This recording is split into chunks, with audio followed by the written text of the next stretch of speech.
Good morning, everybody, and welcome to Good Morning Truckee. I'm Ted Owens. I'm not Raven. I found out last night that I would be emceeing today, so I'm very well prepared here.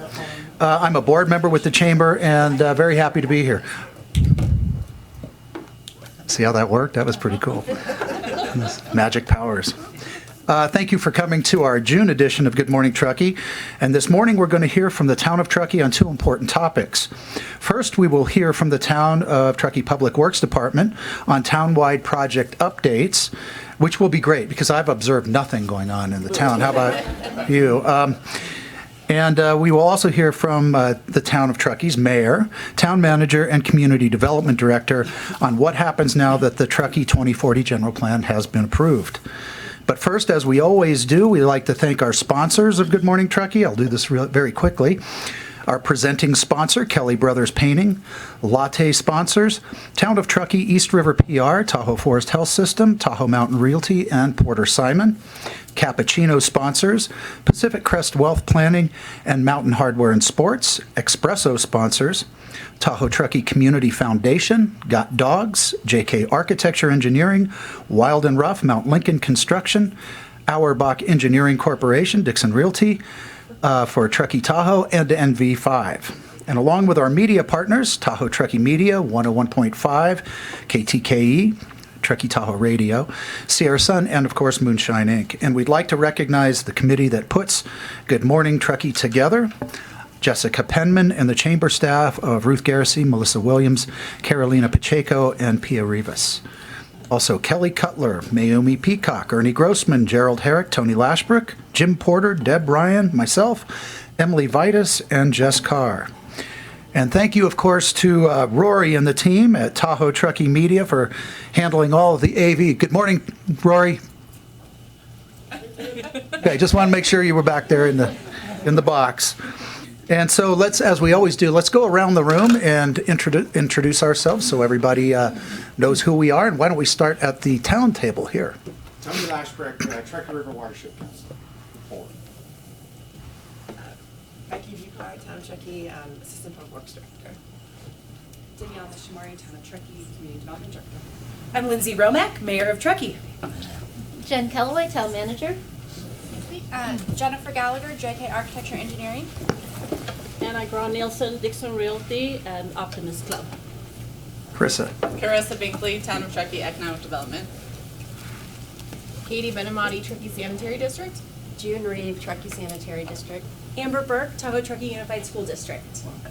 Deb Ryan, Town of Truckee Community Foundation. Ernie Grossman, local. Alan Riley, Olympic Valley Fire Department, soon to be retired. Good morning, Brad Chisholm, Olympic Valley Fire Department, soon to be fire chief. Real quickly, okay, we'll go ahead. No, you're up. Let's do it. Thomas Smith, Cal Fire Battalion Chief here and resident. Nicole Berry, NV5. Linda Meckel, Tahoe City resident and transportation planner. Okay, we'll go in the back. Oh, Barry, we got to get you guys, yeah. Dr. Barry Treisman, local chiropractor. Jay Gustafson, Tahoe Forest Hospital Health System. Bob Ferwerda, retiree. Katie Schaefer, East River PR. Allison Hatham, NV5. Dale Shamblin, Tahoe Forest Hospital Board. Harry Wise, Tahoe Forest Health System, and Truckee Tahoe Workforce Housing Agency. Tony Quinatori, Interwest Insurance Services. Julie Peterson, Elements Mountain Company. Tom Springett, semi-retired. Jessica Penman, President and CEO of the Truckee Chamber. What's all this retired stuff? And I'm just kind of hoping the word is still in the dictionary when I'm ready. But okay, let's get started. I think we're right on time. And what I'd like to do is the presenters will present, we'll hold the questions until the end, and we'll have plenty of time to ask questions you like. And with that, I'd like to introduce to everybody Becky Bucar, Assistant Public Works Director, and she will start us off right up here with her presentation. Let's give her a round of applause. Becky, good morning.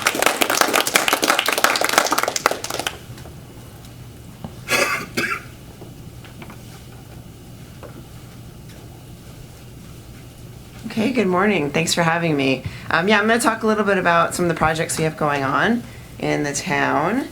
I'm going to talk a little bit about the current construction projects, which you probably have all seen out and about, as well as touch on a few projects that are under development and some projects that are on the horizon. I don't know if we have any Ted Lasso fans here.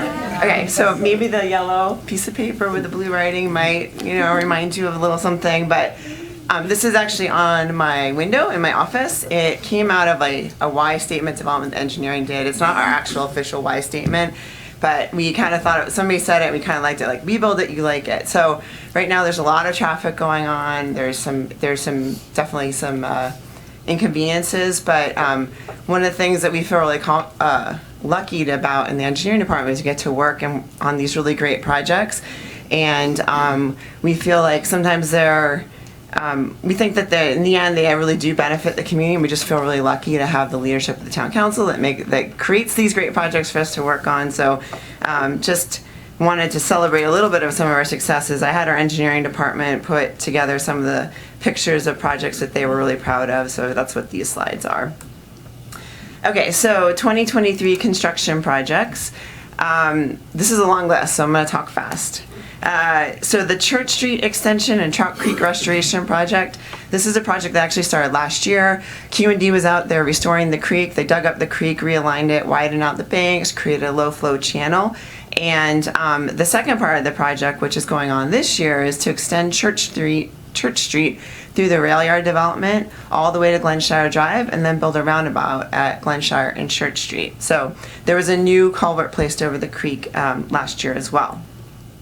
So these are just some photos of the creek earlier this year. You'll see the one in the bottom right corner. The creek was really full. It got put to the test this past spring. We've had much easier, much more low flow years than this year, but it held up pretty well.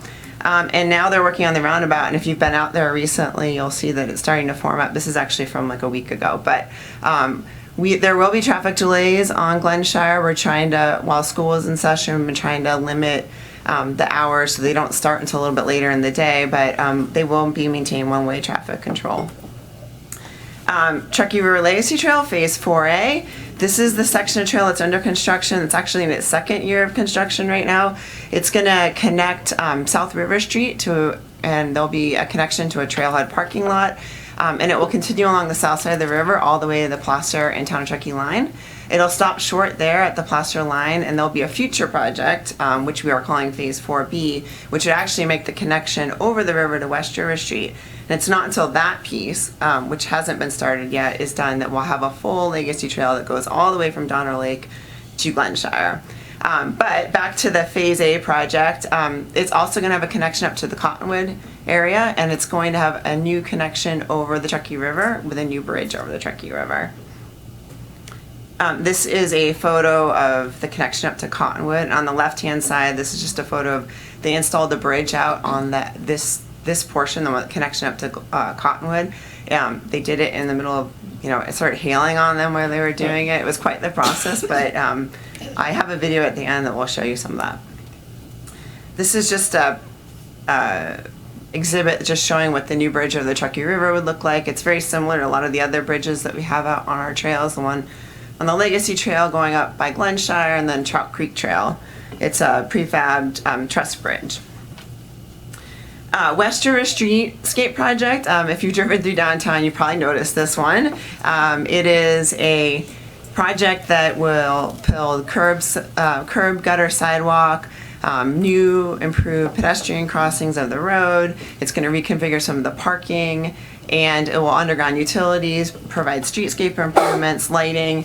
And this graphic right here, really what we're building right now is the Jack's parking lot, and then the sidewalks from Bridge Street to Mill Street. This right here is actually just a future park, and we're not building this parking up on the north side across from Mill Street at this time. But it has been one-way traffic, one-way circulation. They're going to be switching that this week. They're going to start a night crew, so there'll be closures at night. But then West River Street will open up to at least one-way to both directions during the day. And there might be some minor closures here and there, but for the most part it's going to be open in both directions. during the day, and they'll have crews working day and night.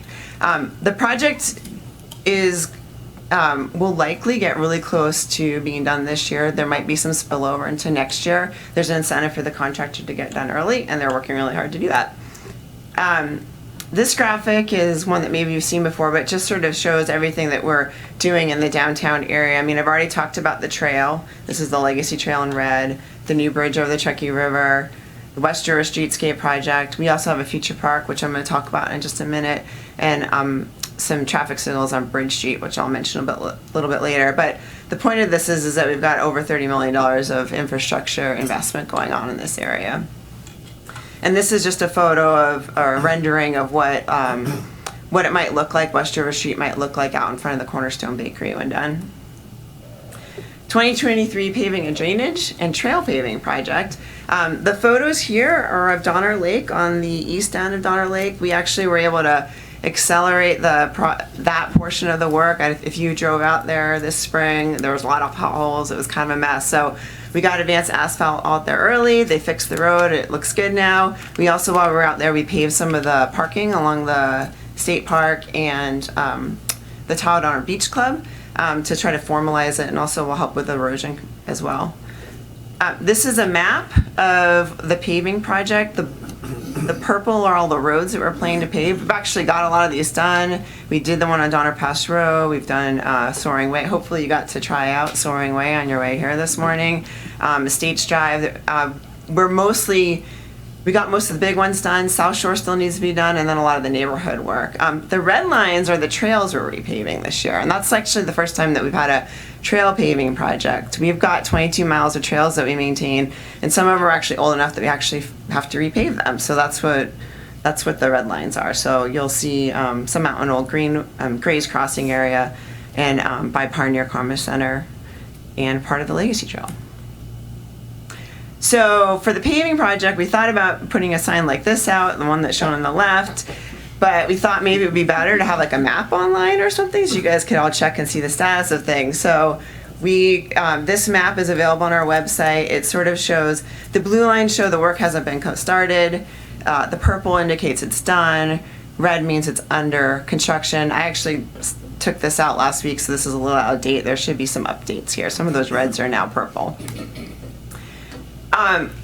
Public Service Center fueling station. So you might be like, why is she talking about fuel tank? That's so boring. But it is actually a really exciting project.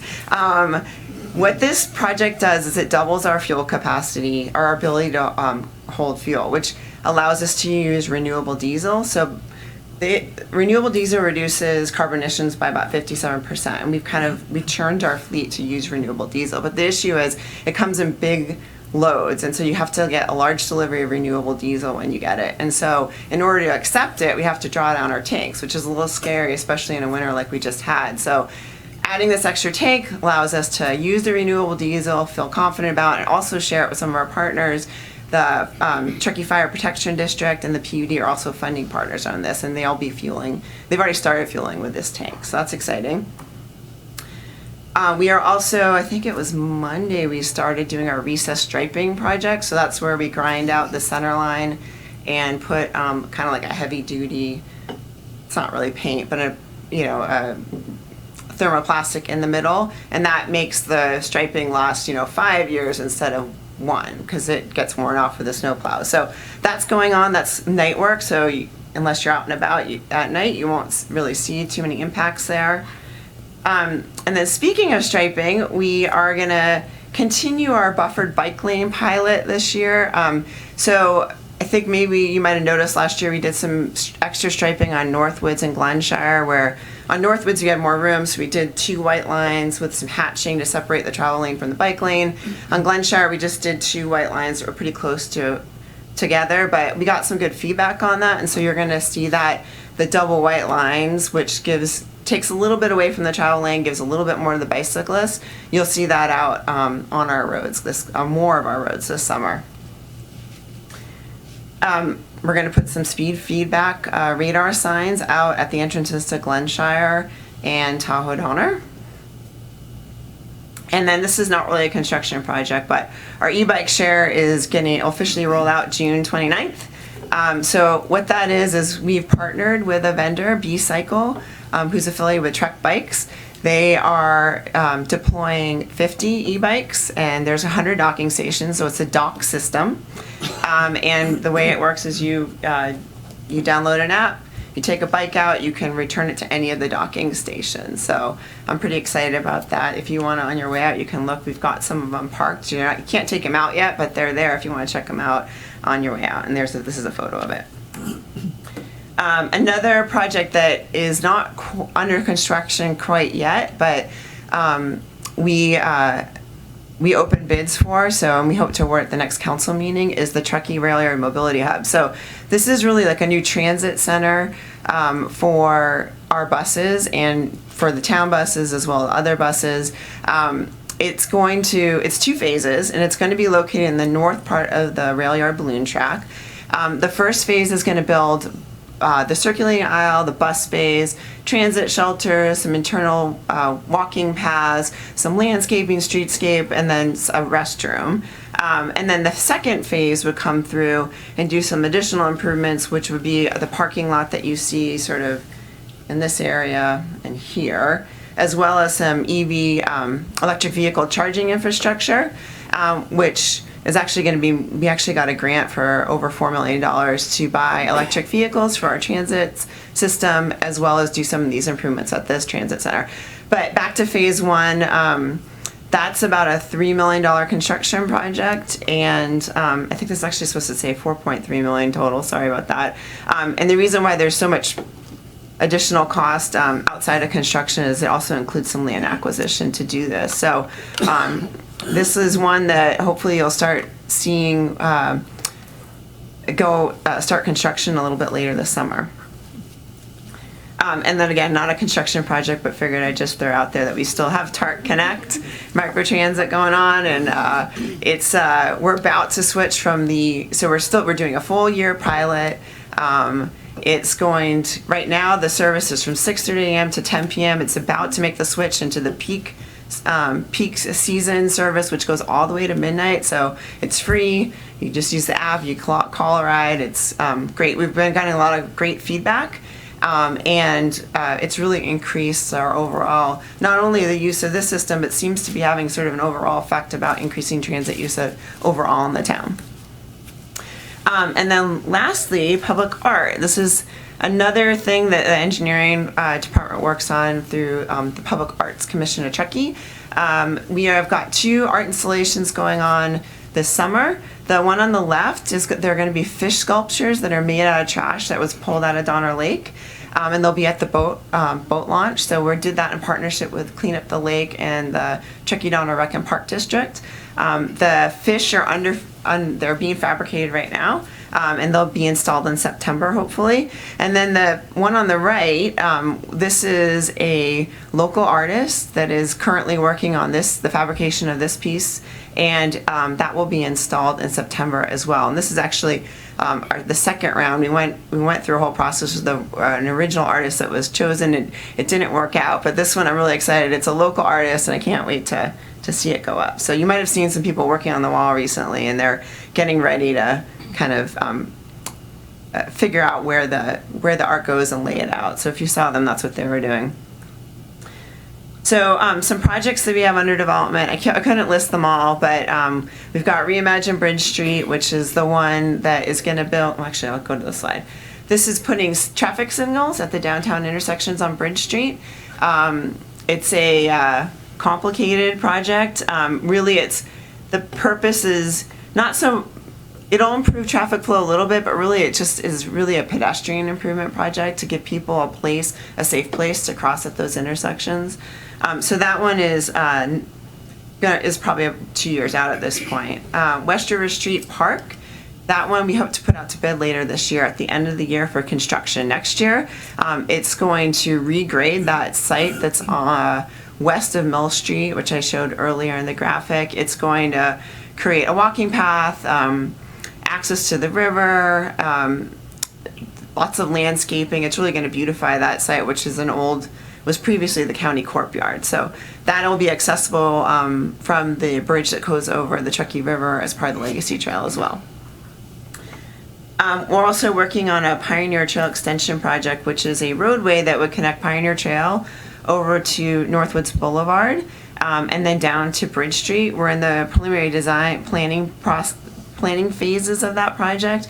And we plan to be taking kind of the results of a bunch of studies that we've been working on over a couple of years back to council later on this year to look at it. It'll include, traffic analysis, VMT analysis, evacuation, as well as a funding strategy. And then lastly, the Jaboom Street Sidewalk Feasibility Improvement Project. So this is looking at Jaboom Street between Bridge Street and all the way up to Cobarn, although we're really focusing on the section between Bridge Street and Kaiser, and looking at options to improve pedestrian and bicycle access there. So as you probably all know, it's a narrow road, it's constrained. So we're looking at everything from widening the road, which it's narrow, so that would be an expensive endeavor for sure, or even looking at one-way alternatives. So keep an eye out for that. We'll be doing some public outreach on that in the coming months. And then some projects on the horizon. We're working on looking at doing a trail connection. So the new Jorga Ranch Trail, the one that connects Raley's all the way down to the Riverview Sports Park. And then we've got the Legacy Trail that loops up to the Riverview Sports Park, but it's kind of hard to get between those two trails. You have to kind of go in the circuitous route through the Riverview Park, and if it's a busy weekend like this past weekend, it can be a little crowded. So we're working on working with the Truckee Sanitary District to see if we can come up with an alignment that will work to provide a more direct connection. Sorry for the typos here on the left. We're also probably this year going to start looking at building a roundabout at the intersection out here at 267 Brockway Road and Soaring Way. It's Caltrans right away, so obviously it's going to require a lot of coordination with them. But it's something that we've had in our planning projects or lists for a long time. So that's something that we'll probably start this year. And then the active transportation, or the Truckee Trails and Bikeways Master Plan, or now we're calling it the Active Transportation Plan. We'll be updating that, starting that this year. So that's the plan that sort of lists all the trails that we plan and sidewalks, focus on trails and sidewalks, what our vision is, and prioritizing them. So that's going to be a big deal, and I'm really excited to see that kind of happen. We've built a lot of trails since it was originally approved in 2002. It's about 20 miles actually. So this will be a good chance to sort of reevaluate that. So also keep an eye out for that, because there'll be a public outreach process on that. And then if I have time, okay. I have this video from Court Levy that he put together. It's some of the projects that I just talked about, but it's a video is worth a lot more. So let's see if I can. So that's our paving project that happened at night the other day. The roundabout at Glenshire.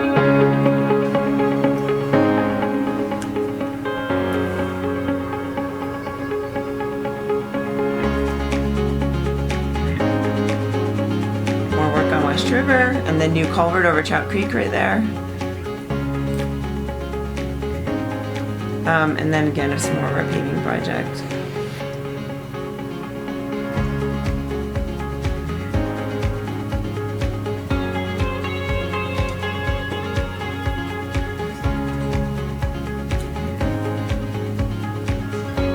That's up on the Legacy Trail with the grade up to the Cottonwood. Again, I think this is on the Glenshire roundabout.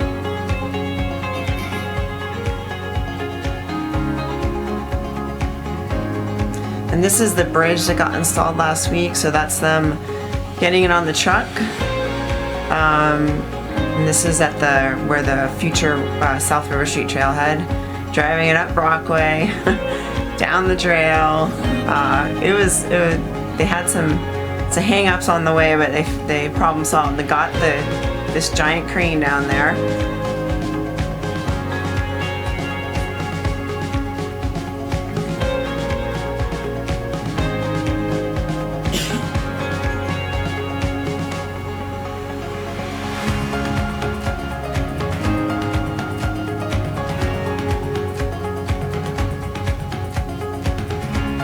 see the roundabout at Glen Shower taking shape.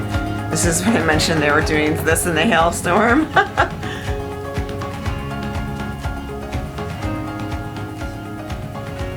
I should mention, so the bridge that's going over the Truckee River, that's going to look similar in terms of this truss, but it's going to be 4 pieces that get, so 2 pieces get bolted together, and then 2 giant cranes from each side of the river are going to come and put it together. So that will be a good one to watch too. And that's it. Thank you very much.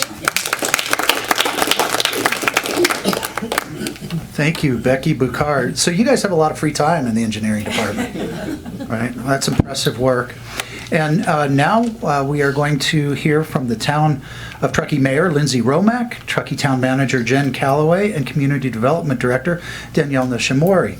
And they will go into what happens now that the 2024 General Plan update has been passed. So I will turn it over to you guys.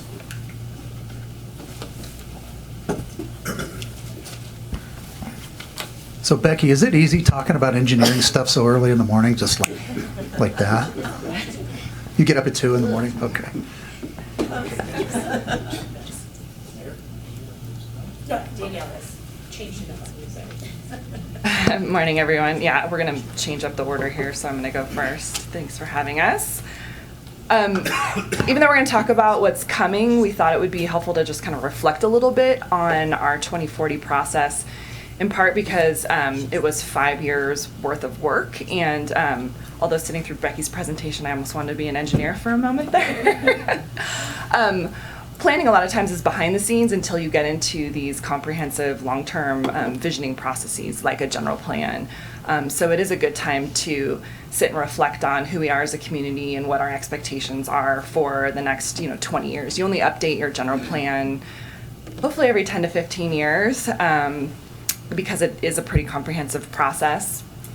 But as you can see through all these projects that Becky just talked about, if we didn't have a plan or a blueprint for what we wanted to do, it would be really hard for us to figure out what to focus on. And so, although you see the product of that with construction that's happening on the ground, we had to do the foundation work through our general plan update process first to understand that. So our last one was adopted back in 2006, which was about a 3-4 year process.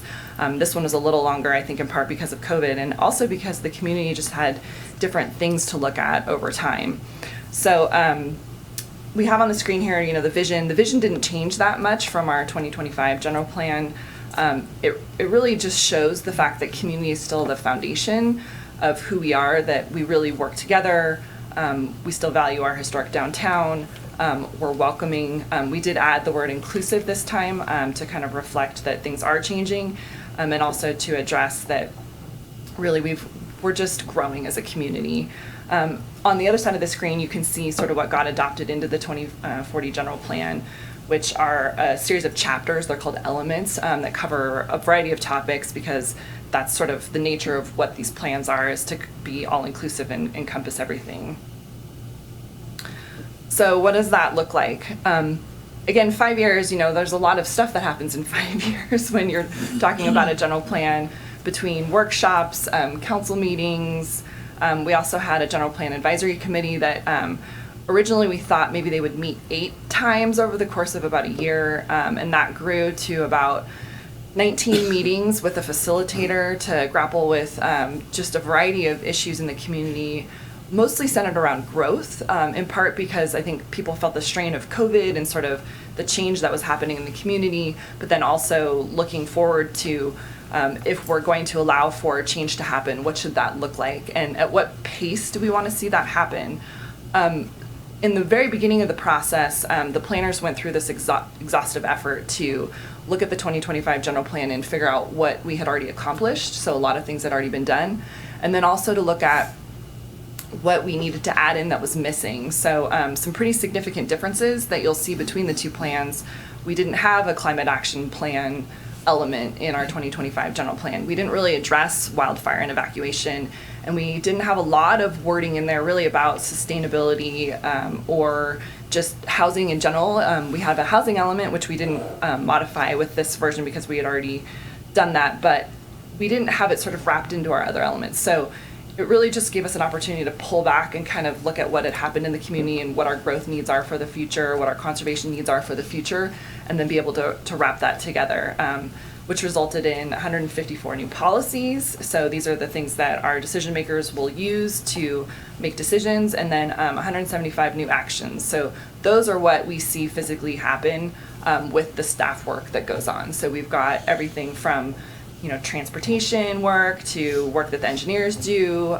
We've got economic development, the planners are doing stuff. So it really just feeds back into our work plan, which we'll have Lindsay and Jen talk about. Highlight of a few of the elements that we have in there. For the climate action plan, again, because it was the town's first, what a lot of cities had been doing is they'd been adopting separate plans. And so Truckee said, well, we missed that boat. We didn't actually adopt one at the same time that most of the other jurisdictions were doing that. So let's be a little bit more proactive, and we'll just integrate it into our general plan. And that way it's part of our comprehensive process. And so you have things like resilience, adaptation, talking about ways to reduce greenhouse gas emissions, and really try and bring that together with all of the work that's happening in the other elements. So our fuel reduction, how we're developing in the future, can we get better about putting housing and jobs and transportation all together and looking at it from a comprehensive perspective. So that's an exciting element. There's a lot of work to do within that, but it's also going to evolve because the council decided let's go ahead and look at that every 4 years instead of with our bigger general plan process, because the technology is changing so fast that if we just let it sit for as long as we let the general plan sit, we wouldn't be able to kind of capture what's happening just in the real world with all of the technology. So that'll be exciting to kind of keep up and keep pace with other climate action plans. And then for our mobility element, what's unique here too is that with the 2025 general plan, we were really focused on circulation. So it was more about the physical improvements of moving cars.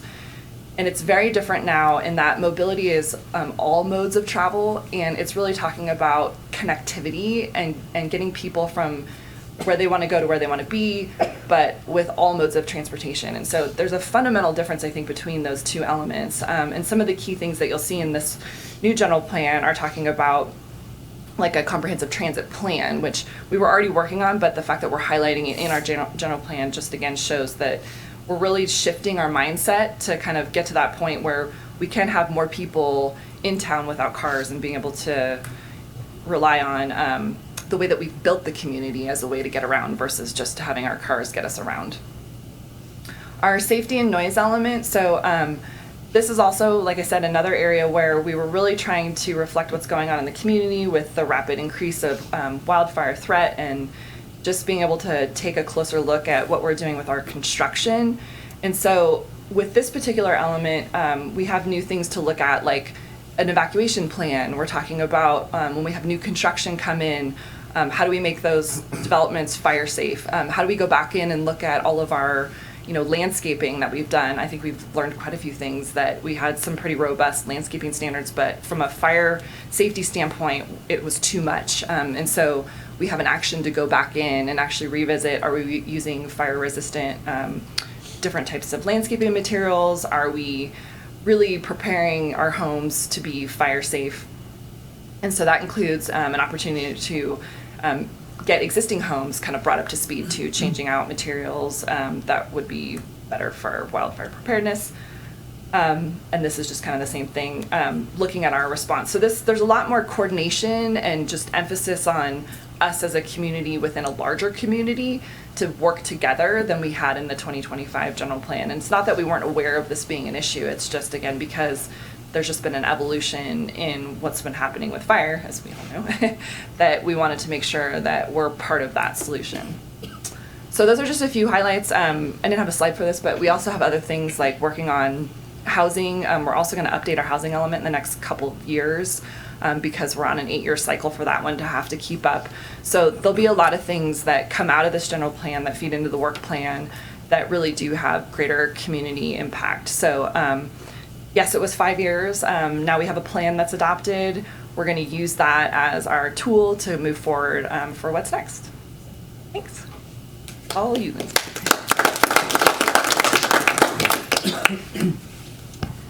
Thank you. Thank you, Danielle, Jen, Becky, all the town staff. This was an incredible effort. As we all know, 5 years, countless meetings, countless input. So it's really exciting. And now we've got this amazing general plan that was adopted back in May.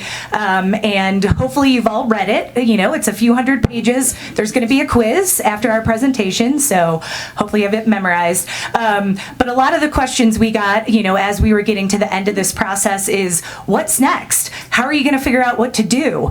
There's a lot in here. As Danielle highlighted, you know, 175 new action items. So how do we decide what's next? So that's what I wanted to talk about a little bit now and why you're all here today.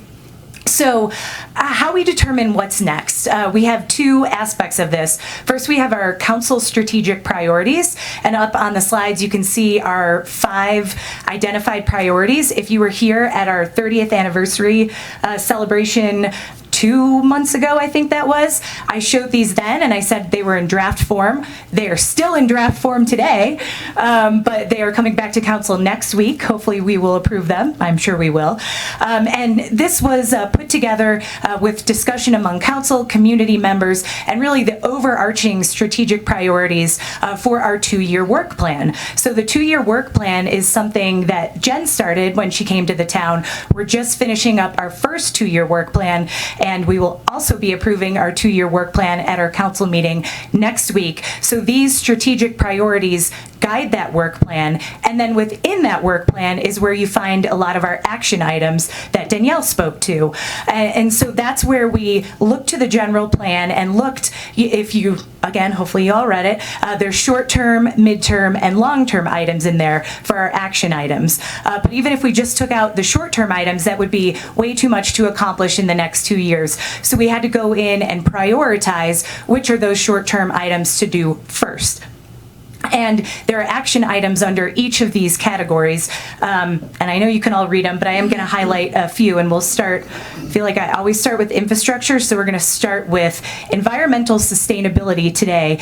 You know, that's a big priority and something during the general plan process we kept hearing: open space, protecting our natural resources. That is key to keeping Truckee what we all love about Truckee. So again, that's one of our big strategic priorities.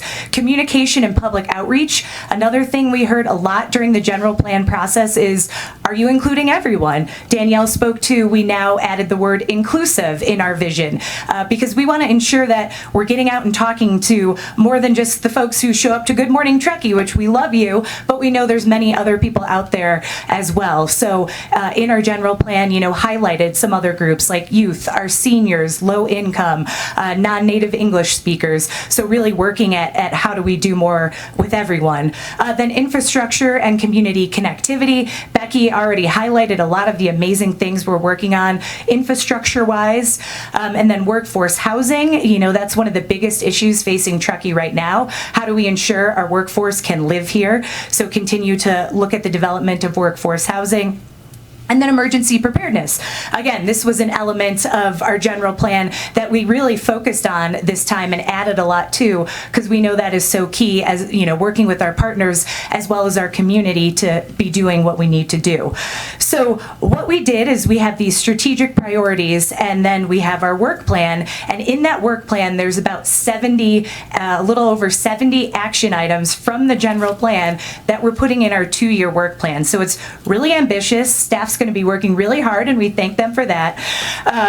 And you know, there's a lot of big ones like aligning the town's development code with the general plan, ensuring that some of these new ideas fit in with our development code. Other big things happening, we've got the Tahoe Forest Hospital District Master Plan. That's it. You know, we want to continue to work with the hospital district on the master plan.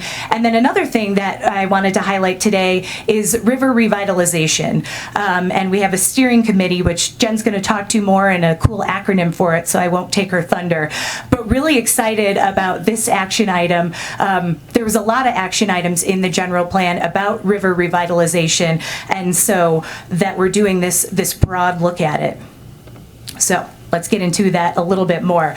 So where we've been, we know river revitalization has been a long-standing goal. I believe in the first general plan, Tony and the team highlighted how important that was to revitalize our river. There was the downtown river revitalization strategy. And then the 2040 general plan, again, just reaffirms our commitment to prioritize the Truckee River. And so where are we going? Again, Becky already showed you some of the projects that are being worked on now, but just a lot of really exciting things happening along the river in our corridor to really make the river corridor a more exciting and active place. So why are we doing it now? As I said, it was in the first general plan, it was in the last general plan, and that's something I heard from folks is you've been talking about it a lot, like when are you going to do something?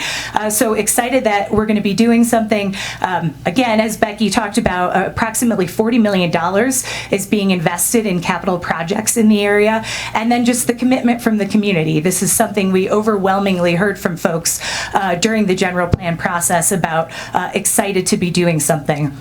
So I won't go into these because Becky already touched on them, but the West River Street Streetscape project we've all seen, Reimagine Bridge Street, as Becky talked about already. The West River Street Park is going to be really exciting, again, coming in a few years. Some beautiful pictures that I think Becky already showed us.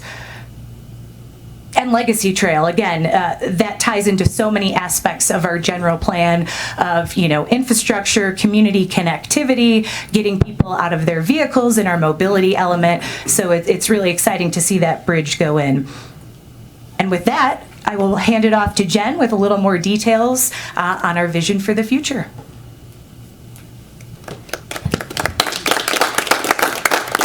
Thanks, Mayor. Hopefully we'll do a drum roll for the acronym and see if everybody's as excited about it as you are. Vision for the future in the 2040 general plan. So the vision really speaks to the Truckee River, as the mayor mentioned, and connecting a revitalized and accessible Truckee River for everybody in our community. In the general plan, there's some specific action items related to the West River Street District, and then the council has expanded this conversation to be inclusive of both West River and East River Street. There's a number of different action items and policies that actually really speak to the river corridor, revitalization, and mixed-use development within the 2040 plan. So we're trying to carry out those actions that we called out in the 2040 plan. And then, as the mayor mentioned, in our priorities, the council priorities, which hopefully will be adopted a week from today, there's a specific goal for, it was originally drafted as West River Revitalization. We'll have to adjust that to River Revitalization based on previous council direction. And we'll be forming a steering committee that's almost fully formed at this point. Carissa introduced herself earlier this morning. She is our economic programs analyst, and her position is new. She was hired with the town at the end of 2022.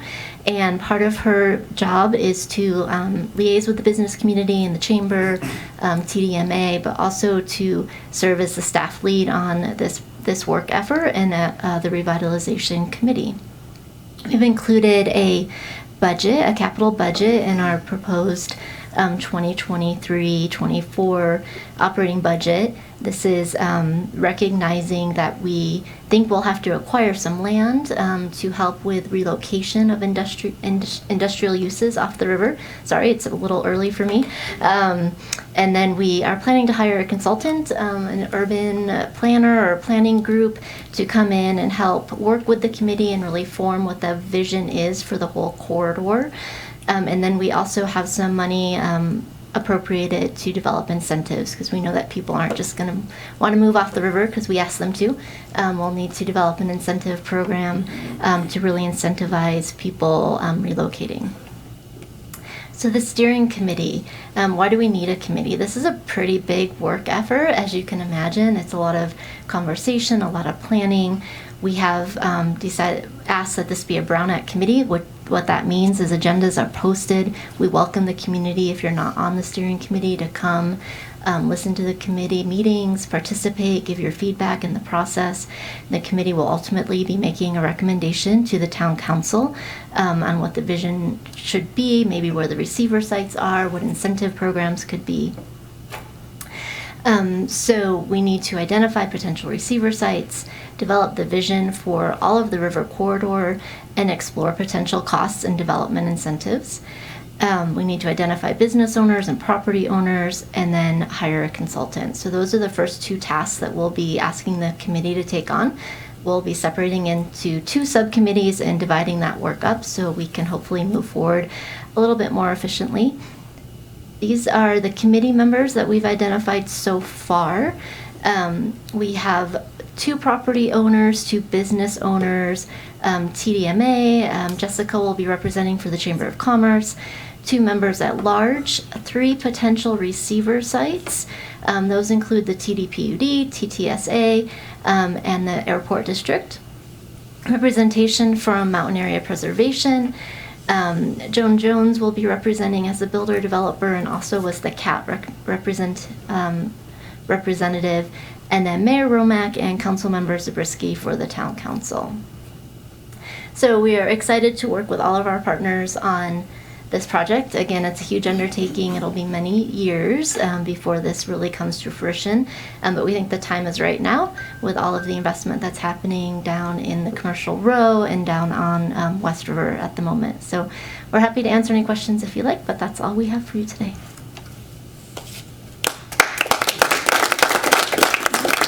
Well, I hope we have questions. We have plenty of time for questions. We don't have a handheld microphone. I'm going to ask our speakers to stay close because this is the only one. And so let's get to it. Barry, do you have a question? Question. Okay. So 2 questions. So one question about the bike lanes and the safety on the bike lanes. My biking experience has been that cars may be not as respectful of the bike lane in both parking and driving, and it always kind of makes me a little leery when I'm riding on Glenshire Drive, and also the cleanliness of the pavement, how much dirt and sand there is, and especially if you have little itty bitty tires, how sketchy that becomes. So that's the first question. The second question, Palisades Tahoe has initiated a paid parking program for weekends for next year. And in their little letter, they talked about how they're going to do it, or how they intend to do it, without not much concrete that's in there. And since a significant portion of those people come from Truckee and come through Truckee, I was hoping that maybe they had reached out with some kind of park and ride solution, bus lanes that will involve the town, but hopefully not cost the town any money, because it really should be them that are paying for it. And so those are my 2 questions, and I'll sit down and take some answers. Okay. Simple question there. Okay, the first question for the folks that would be watching this later is about safety, and Becky's going on the trails, and Becky's going to answer that. And I think you were asking about the bike lanes specifically, on the paved bike lanes that are adjacent to the road. Yes. So with these buffered bike lanes, that's what we're hoping to do, is provide a little bit more of a buffer. We're actually cutting into the travel lane a little bit, which will give the bikes more room, but also maybe slow the cars down a little bit. In terms of the dirt on the road, we have a sweeping program. We try to get out there as soon as we can. This year, if it keeps snowing, it's really hard to get out there and sweep the road. So I think most of the bike lanes have been swept at this point, so hopefully they're in a better condition. I'm not sure if I've answered your question, but that's sort of our approach with the bike lanes. When I'm out there, it just seems that there's sometimes a car parked on the bike lane, and sometimes a car veering into the bike lane. And I think that those are 2 different interventions. I think that the intervention with the car being parked is police enforcement, and the other one is education, or maybe they're both education, and how do we educate the public so that bikers are a little bit safer. I know that the California has that 3-foot rule, or there's some kind of rule or something like that about how much space they're supposed to give the bikers. Right. Yeah, I think the bike lane, the parking in the bike lane is an enforcement thing. We actually have a policy, I think it's an ordinance or resolution, that prohibits parking in the bike lane on all the roads that have that. So that is just a matter of getting out. I know that our police do extra patrols, especially like on Donner Lake in the summer, to try to keep that from happening. So, and on your suggestion on the outreach on the share the road, I think that's something that we could look into doing. So. So the million-dollar question is, how are we going to deal with traffic and congestion? It's a great question. So Palisades is doing some paid parking. We don't have a lot of detail about what their program's going to look like. North Star is also doing paid parking next season. They've provided a bit more detail as to what that looks like. So their real goal is to try to get cars off of 267 as quickly as possible. So they're opening up both their lots. They're going to have paid parking incentives for carpooling and transitioning to using the airport as more of a carpool park and ride sort of model versus the buses that they're currently using because they weren't being highly utilized. But the great news is Supervisor Bullock with VTT, Visit Truckee Tahoe, has convened. They've been doing this for about 2 years now, a monthly meeting. The ski resorts are present at those meetings. And then following that meeting, we have a separate, more focused discussion with the ski resort representatives. Town staff is there. We have public works staff. Police staff, myself, Supervisor Bullock, to really talk through as we approach next season and what some mitigation measures we can put in place and share communication and have some more consistency in that. So we're trying everything we can think of. We're open to any ideas you have as well. So, follow up. So, actually, hey, Barry. I'm sorry? These folks are going to stick around, so maybe we can follow up with that and give someone else a shot at it. Good job, though. Thank you. Tony Lashbrook. As a guy that's been retired for a few years. Here we go with the retirement thing. I recommend it. I noticed that construction costs on public works are really high and a lot higher than they were 6 years ago. How is that affecting scheduling, budgeting? I don't know if Becky, Jen, if you have any insight on that. Cost of construction question. I mean, you're right.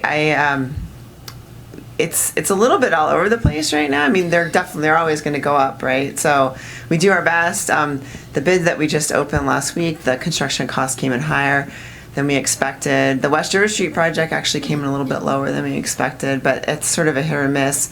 There's challenges not only with budgeting, but also just getting supplies. And the bridge that's going on the Truckee River, that's probably not going to get installed until next year because they're just so backed up in terms of manufacturing. So we're just trying to keep an eye on that and pay attention to every time we open a bid what's going on and looking for grants as much as we can. And our budget process, which is coming to an end, is the other. We do a 5-year projection, and that's another way. I don't know if Jen has anything to add to that. I would just say everything's more expensive, right? Construction, labor, it doesn't matter really what we're talking about. Everything's expensive. Thanks to the good work of the town, we've always been very fiscally conservative and estimating what costs are and making sure we had enough budget to complete what we were planning to do, as well as reserves in case there are overages. So I would say it also takes longer. There's a lot more reporting that we're doing now. Projects just take longer in general to complete, so that helps with the 5-year forecast in terms of making sure we have a really realistic 5-year capital project. Any other retiree questions? Sir.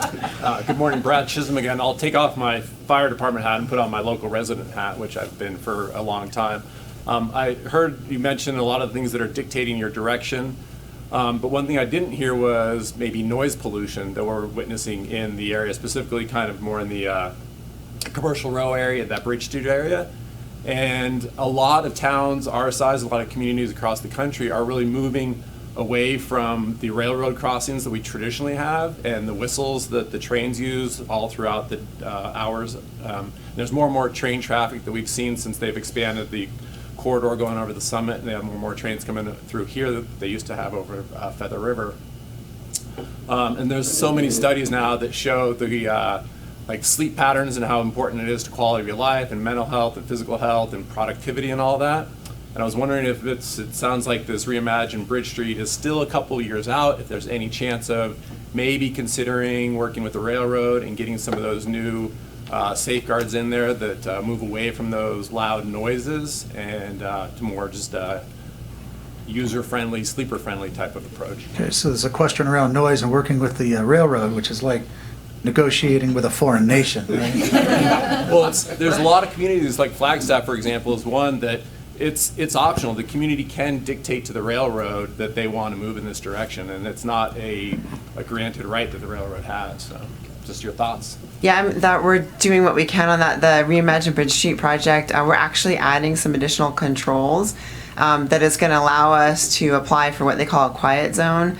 And what that means is that it's up to them when they travel through the town. They don't have to. They're actually mandated to blow the horns right now, but they would have the option to not do it. And so hopefully that will help a little bit in terms of, I mean, obviously the best thing to do would be to get rid of the crossing, but we looked at that. And so I think the improvements that we do, the additional gates, there'll be pedestrian and vehicle gates and lights, lots of flashing lights out there when this is all done. So I think that's gonna potentially help. Thank you. Thank you. Yes. Excuse me, I'm standing up with Anna from Dixon Realty, so you think it's a housing question, but in the general plan, speaking of quiet zones, right, what about library? Is that going to fit in here? Is it part of it? Is it confirmed that there will be a library in the new spot, and size and parking and bicycles and quiet? Great question. So the library is actually in the council's priorities, and it is in our work plan for the 2 years to continue to work with the Friends of the Library in Nevada County. And Placer County has actually been rolled into that conversation as well, since it's thought of as a regional hub. So the land transfer is still in progress. They're getting close to finishing that. The council just allocated an additional, we didn't hear any objections. So as soon as they adopt the budget next week, which I'm expecting they will do as it currently is, an additional $215,000 to help move that forward. So there's about $500,000 in just application for grants and to get the design finalized and ready for construction that the council will be supporting. Thank you. Yes, sir. I have two questions regarding East River Street. The first one is we get a fair amount of noise from the airport, and someone has a follow-up question on the noise. What's the vision for the airport in 2040? Is it going to be similar to the impact that it has today on the community, or do we expect the airport growth to be significant? Okay, for the folks here, this has to do with the airport flyover, East River Street, impacts to the community and what the airport might be planning to do to change. Might be difficult for this crew to answer, but maybe not.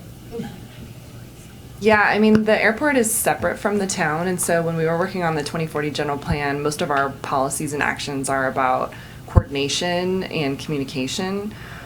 We do assess noise from the airport in the general plan, but it's a hard thing because we know that they're sort of changing too, that they've increased some of their commercial flights. So we talk about that in the general plan, but we don't necessarily forecast what we think their growth might be, other than when we have projects coming and we work with the airport directly. So I think it's just something that's on the community's mind. I know we had a lot of people from Glenshire talking about when they allowed some of the training flights that they were doing loops kind of around Glenshire, so we got more calls about that.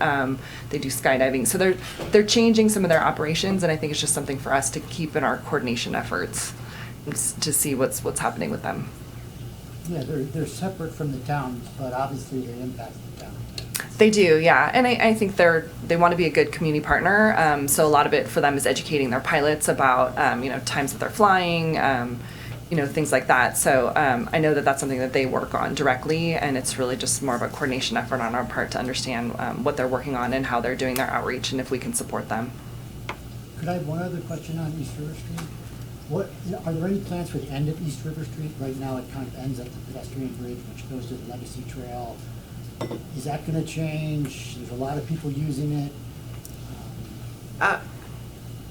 In terms of like development, and there's nothing there, but the rail yard is part of that development, there is a requirement for them to look at potentially a new crossing, a pedestrian connection, or even do preliminary designs for a roadway connection there to improve circulation. But, you know, it would have to be a grade separated crossing, so you could probably imagine the challenges there. But that is something with the phase 3 of the rail yard development, something that will be evaluated. Thank you. And then Danielle, I have a question. I think with respect to the airport, they have an elected board. They manage their operations. They can make suggestions. But once the wheels leave the tarmac, it's FAA. It's federal, correct? Okay. Just to be clear. So the airport doesn't control the aircraft once they're doing their thing. That's all FAA federal. Yeah, So. but I would challenge that as well. People have for 35 years, so it's,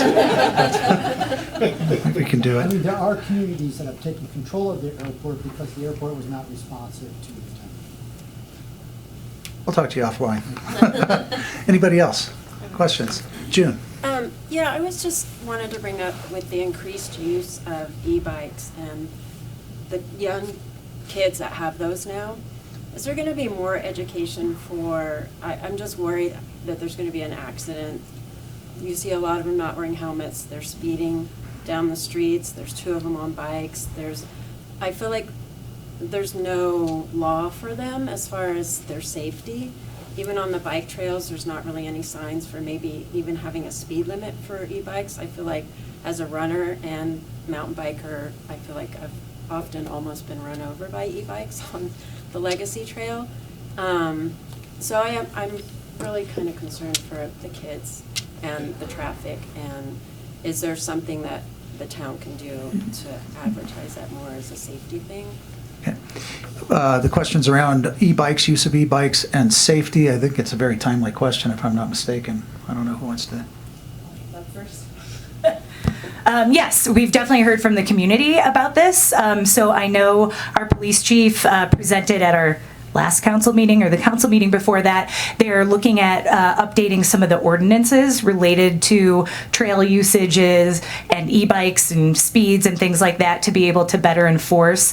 They're working on educational components, being more present as well, so that way they're out there and, you know, folks know that they're paying attention to what's happening. I think we're also going to be experimenting with some striping on just some portions of the trail around some curves, and anyone can correct me if I'm wrong. So at some of those points where maybe, you know, there's people coming different directions and making a curve to make it clear, you know, to be on this side or that side. So we are definitely looking into many different options to address this, as we do see, you know, more e-bikes. And Jen or Becky, if you guys want to add more. I think it just mentioned that there's a survey out right now with on this very topic, so it's posted on our website. June 30th it closes? June 30th. Should have decided you come up. It closes June 30th, so and then and then another thing that we're going to work on in terms of the messaging is we're talking about maybe even doing not the centerline striping, but also putting actual messages on the trails, trying that out. So look for that. Okay, we have 2 more questions. Katie, do you have a question? I was just going to say what is the helmet requirement? Because Question is, what is the helmet requirement with regard to e-bikes? Not 100% sure, but I think under 18 you need to have a helmet on. Jay. What's a helmet? Same question. I was just curious, where is the survey on? Where's the You survey? said there was a survey on. Yeah, you can find that on our website or also on our social media. I think it was posted last week. Which website? Our town website, townoftruckee.com. Okay, we have time for about 1 more. Yes. Hi, Linda Meckel, Transportation Planning question. On the Mobility Hub project, I know that Caltrans has been, and Capital Corridor have been looking at the Rail Reno project and a relocation of the station. What sort of coordination and planning is there with the Mobility Hub? Well, the Mobility Hub is located in the rail yard area, so it's not directly adjacent to the current depot. Is that what your question is? I think they had been looking at a station relocation for the town of Truckee. So I was curious if there had been any thoughts or ideas about the station relocation. I think that's probably, I think that's sort of preliminary. I don't know, maybe Jen knows.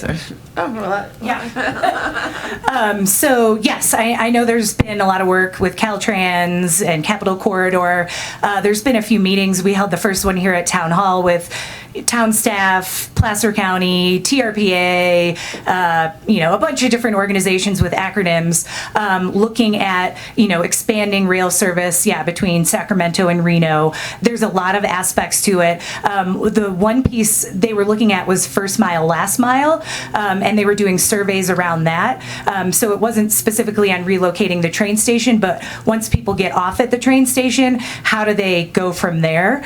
And so they had a survey out, and we had a huge response from Truckee, which was fantastic. Our TART Connect service, which is now almost going to be 6:30 a.m. till midnight, that's going to do a lot. So we are, collaborating on all these efforts because we definitely see the value in expanded rail service and ensuring that we would have the right facilities and amenities available to people who would get off the train. Okay, before we go to stump speeches, I'd like to thank Jen Calloway, our mayor here, and Danielle, and Becky, and Mayor Romack, excuse me. It's morning for me still. Let's give them a round of applause for today. Very good. And with that, I'm afraid to ask, are there any stump speeches, Barry? Just checking. Just checking. Okay, we have one right here. So on your table, there's a little flyer, looks like a little flag, and it says the Truckee Optimist Brew Fest, August 5th. And we have a lot of good supporters in that town, or in this room, for our town. And all the money we get at the Brew Fest goes right back to the community kids. So if you want to be a sponsor, if you have a delicious something that you want to have for our silent auction, we'll gladly receive it. There's contact information on the backside saying who to call if you want to have something that you can give away, or if you just want to be there and support us. Please come out on August 5th, right here at Regional Park. Thank you. Anyone else? So the school district just recently adopted our new strategic plan framework, so we're very excited about that. We'll be working on implementing that. Also in the fall, we're going to have some community sessions for our facility master plan. And so anybody that wants to come and be a part of that, you'll get communications in the fall. And it's really our 5 to 7 year roadmap on how we're going to utilize our facilities. And congratulations to all of our seniors. They all graduated last week, and we have 4 days left of school, and then it is summer. Any other stump speeches? Okay, with that, we'll go to door prizes, but first, I'd like to thank all our retirees that attended this morning. I know that you do not have to get up that early to be here, but thank you. And how many prizes do we have, Jen? 4. We have 4. Okay, I'm going to do the tickets. All right. What's the first one? The first one is a sustainable gift card from Visit Truckee Tahoe for $15. Okay, and the ticket number is 869485. We have a winner. You're still allowed to win even if you're work. Okay, great. Spend that sustainably. Okay, next gift, what is it? Is a $15 gift card to Wild Cherries. Okay. Get caffeinated, 869477. All right. Very good. My favorite one coming out, oh yeah. Everyone needs one Everyone of these. needs a Truckee Chamber cheese board. It's a cheesy gift. Okay, and the ticket is 869478. All right, Katie. And finally, I'm gonna dig deep here. Haven't found my ticket yet. Ready? What is it? We have a coffee mug and a return ticket to Good Morning Truckee. Okay, here we go. Ready? Drum roll. 8695. You know, I'm going to tell a little story. 01. What? Nobody? Probably years, Ted. I don't need coffee, Tony, you know that. Safer for other folks. Okay, new ticket, 869475. All right. Thank you very much for coming this morning and joining us, and another one in the books.